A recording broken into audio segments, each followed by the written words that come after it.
بسم اللہ الرحمن الرحیم۔ حضرت ابوبکر صدیق اکبر رضی اللہ تعالیٰ عنہ ایک روز چلتے پھرتے مدینے میں یہودی کے محلے میں پہنچ گئے۔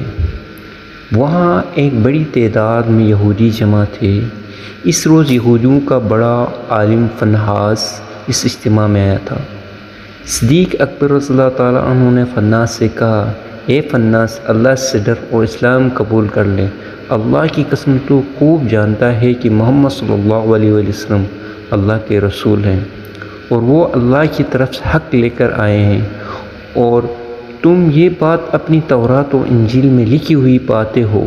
اس پر فناس کہنے لگا، وہ اللہ جو فقیر ہے بندوں سے قرض مانگتا ہے اور ہم تو غنی ہیں۔ غرض فناس نے یہ جو مذاق کیا تھا، قرآن کی اس آیات پر اللہ کا مذاق کیا تھا۔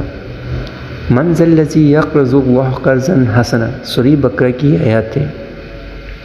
صدیق اکبر اللہ تعالیٰ عنہ نے جب دیکھا کہ اللہ کا دشمن میرے مولا کا مذاق اڑا رہا ہے تو انہوں نے اس کے منہ پر تماچے دے مار اور کہا، اس مولا کی قسم جس کی مٹھی میں ابوبکر کی جان ہے، اگر ہمارے اور تمہارے درمیان معاہدہ نہ ہوتا تو وہ اللہ کے دشمن، میں تیری گردن اڑا دیتا۔ فناس دربار رسالت میں آ گیا، اپنا کیس حکمران مدینہ صلی اللہ علیہ وآلہ وسلم کی خدمت میں لیا۔ کہنے لگا، اے محمد صلی اللہ علیہ وسلم، دیکھیں آپ کے ساتھی نے میرے ساتھ اس اور اس طرح ظلم کیا ہے۔ اللہ کے رسول صلی اللہ علیہ وسلم نے صدیق اکبر رضی اللہ تعالیٰ عنہ سے پوچھا کہ آپ نے کس وجہ سے اس کو تھپڑ مارا ہے؟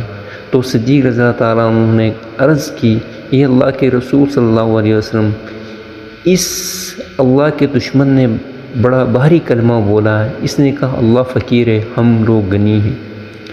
اس نے یہ کہا اور مجھے اپنے اللہ کے لیے غصہ آ گیا، چنانچہ میں نے اس کے منہ پہ پیٹ دیا۔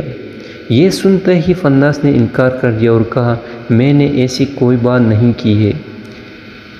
اب صدیق اکبر رضی اللہ تعالیٰ عنہ کی گواہی دینے والا کوئی موجود نہ تھا۔ یہودی مکر گیا تھا اور باقی سب یہودیوں بھی اس کی پشت پر تھے۔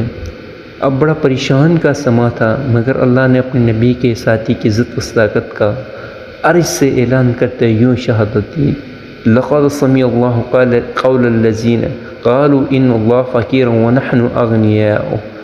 سورہ آل عمران کی یہ آیات ہیں۔ اللہ نے ان لوگوں کی بات سن لی جنہوں نے کہا کہ اللہ فقیر ہے اور ہم غنی ہیں۔ قارئین کرام، صدیق اکبر رضی اللہ تعالیٰ عنہ نے اپنے مولا کی گستاخی پر رب کے دشمن کو تماچے مارا۔ جب صدیق کی صداقت پر حرف آنے لگا تو رب تعالیٰ نے صدیق کی صداقت کا اعلان عرش سے کر دیا۔